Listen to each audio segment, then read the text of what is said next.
Okay, here we go again. Here's Gilgamesh now, look. To go back now.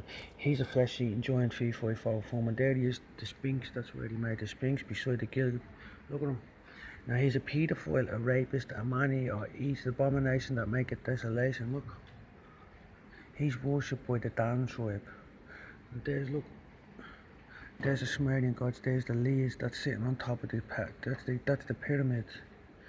And there's the four giants that use up all the requisitions of man that it speaks about in the Old Testament before the flood. And there's the picture of Gilgamesh. He's gonna return. So you imagine you're running through the fields and Gilgamesh picks up one of these maces, say the ones that you have in the House of Commons, or the one that are all sitting in all the town halls in Dublin and all, and he's running after you to crack your skull out. Yeah, with a mace. He's a giant, yeah. He comes back to rule for a little while. Now he chooses the brethren day and night before God, it says in the book of Revelations. See this tomb here. When they opened this tomb, it was perfectly preserved. This is secrets of the pharaohs. But when they opened the tomb, it fell apart because the vapor that the polluted stone stole from the people that visited the pyramids was released, and everything just crumbled. So what happens is your vapor, your life force is stolen by them stones, the polluted stones, and then it goes up through the pyramids into the Leas. That's why there's deserts all around the Leas. Or deserts all around the pyramids, you see. They had a big boat in there. Let me find the ship for you now. This is the boat that he accuses the brethren day and night before the Lord. You shall have no other gods before me, the Lord says. So he's up there in his lee. There's the foundation stone, the Tower of Babel set on top of the Giza pyramid. Yeah? And where's this ugly bow? Hold on a second, there it is there, look. That's what they found inside. So here's what they drilled down. It took them 3 days to drill down in here. And they didn't, the second boat they found, the one for the moon. He accuses the brethren day and night before the moon and the sun are the lights in the skies. They're drilling down. It took them 3 days to drill down. And now when they get down, they find an insect still alive in there. It could be 5,000 years old, and it's full of water.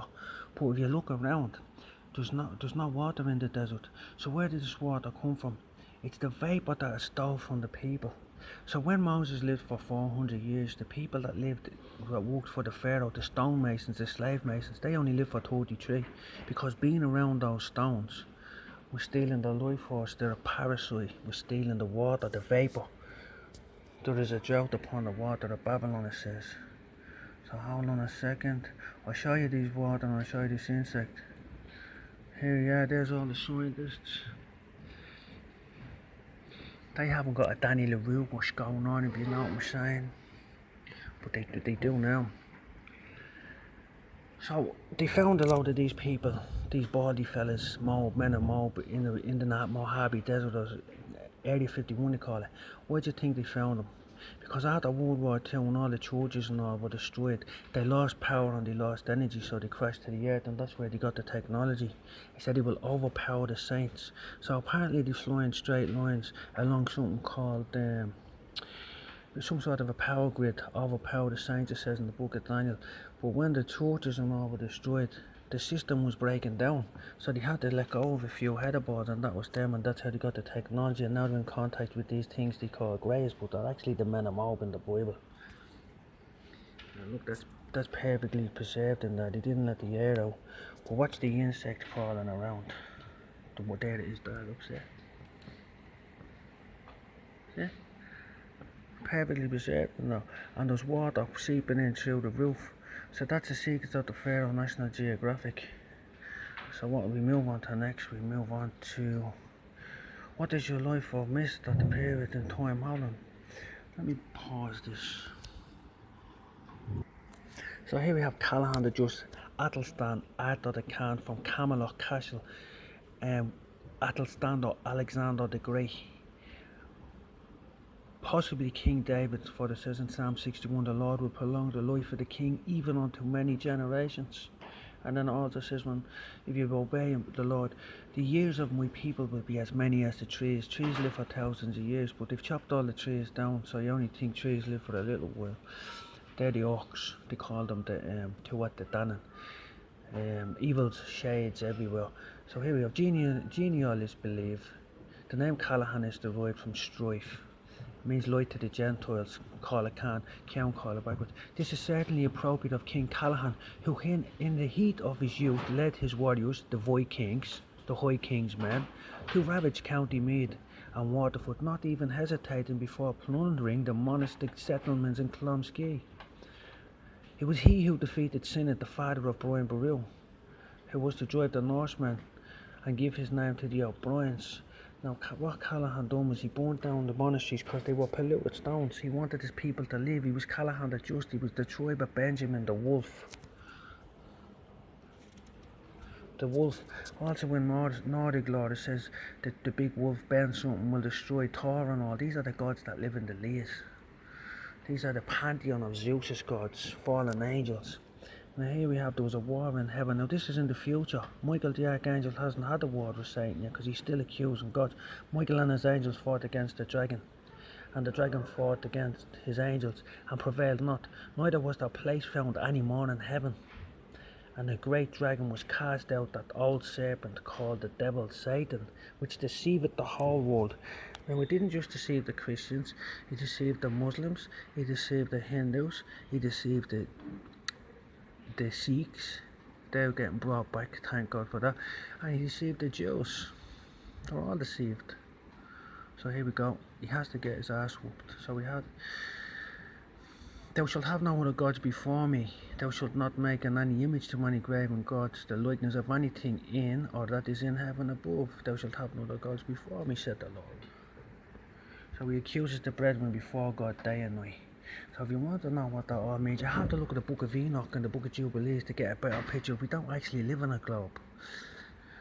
And there we go. I heard a loud voice coming from heaven saying, now that the salvation and the power of the kingdom of our God, great authority of his Christ have come, and the accuser of the brethren has been thrown down. The accuser of them before God day and night. The sun and the moon is the day and the night. The division of Lees, the book of Jubilees, King James Bible, God bless King James the Great. He's called the accuser of the brethren, is cast down. And he comes to the earth with great wrath, the abomination that maketh desolation, when you see him standing in the holy place, scarper for your life to the mountains. But a word of caution, prepare the mountains, because the canopy falls down and the mountains are no longer found. So it would be good to have provisions on the mountains, trees, oak trees and stuff like that. Because the Celts were the Gaels. You want to see an altar to God what it looks like? You've seen them already, but I'll show you.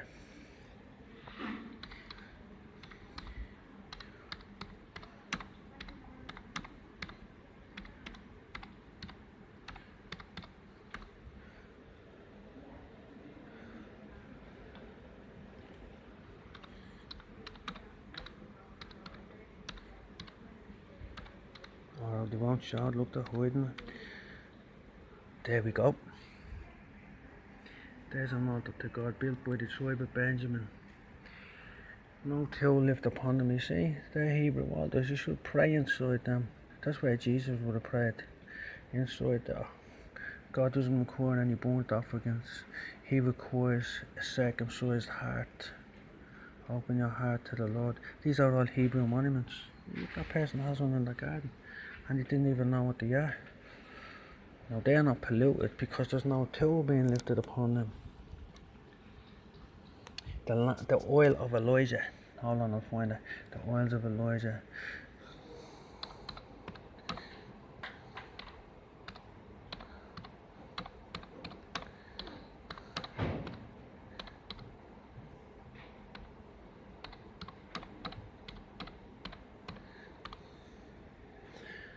Elijah, all that's the prophets of miracle.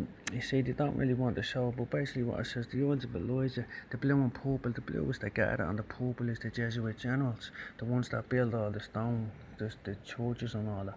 When all the churches, the synagogues and Jerusalem is trampled underfoot, hold on, Jerusalem is trampled underfoot for 46 months.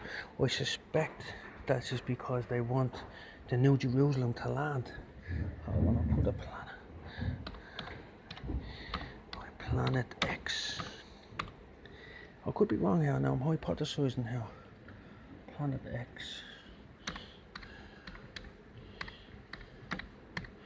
Do your own research. Oh look, there is the planet X. Now there's other pictures of this in space coming towards the Earth. Now I'm not too sure, but if there's anything coming towards the Earth, coming from space, I suspect that would be the New Jerusalem that Jesus is after going to prepare for you, a place for you, the faithful. You see, because when America is called land of the brave, land of the courageous, land of the bold, is when the settlers first went there. Callahan was a Puritan king, and when the settlers first went to America, all the Native Americans ushered them to a tribe of white people who spoke Irish, and they were faithful and bold, courageous and brave. So, and then the Native Americans used to be called braves. It was because the Irish High King, my ancestors' motto was faithful and bold, land of the brave, land of the bold. So they used to get the Breton law from the Irish High King. So they used to farm deer. This is well documented. Don't take me word for any. Just check it all out yourself. Anyway, if a pain in it, I don't want to be rude, but a pain in the ass about saying this over and over again. You know. Have a lovely day. God bless.